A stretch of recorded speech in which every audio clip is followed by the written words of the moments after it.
नेपाललाई लाओसले एकजुट हरायो। लाओसले मात्र हैन हाम्रो नेपाललाई अहिले गाउँतिर भएको कुनै एउटा क्लबले आएर खेल्यो भने पनि हराइदिन्छ क्या। किनकि नेपाली फुटबलको त्यो अवस्था भइसकेको छ। गेम हो हारजित हुन्छ त्यो आफ्नो ठाउँमा छ। तर यो गेमको लागि एन्फाले जुन पोस्ट गरे नि, एन्फाले जुन एउटा सार्वजनिक गरे नि एउटा पोस्ट, त्यो पोस्ट नि अति सहन लायकको छैन क्या। अति सहन लायकको छैन।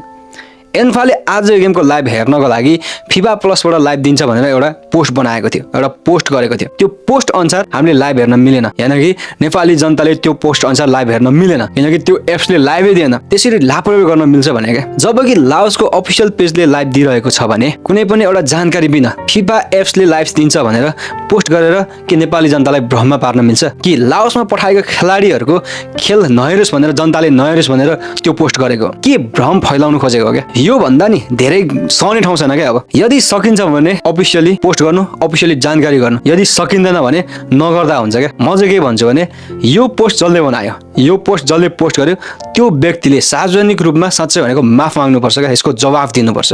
यसको जवाफ चाहिन्छ हामीलाई। जति सकिन्छ सबैले आफ्नो आफ्नो ठाउँबाट आवाज उठाउँ। यो भन्दा लापरवाही केही पनि हुन सक्दैन। नेपाली फुटबल नि सकाएर मात्रै हैन, यिनीहरूले नि केही हुन्छ नाम निशाना नराखिकन सकिसक्यो क्या। जति सकिन्छ सबैले आफ्नो आफ्नो ठाउँबाट आवाज उठाउँ। अहिले गएर तपाईँले हेर्न सक्नुहुन्छ, पोस्ट चेक गर्नु, त्यहाँ पोस्टमा गएर हेर्नु लाओस भर्सेस नेपाल यति time live on FIFA plus apps भनेर त्यहाँ लेखिरहेछ क्या। लेखिरहेछ क्या।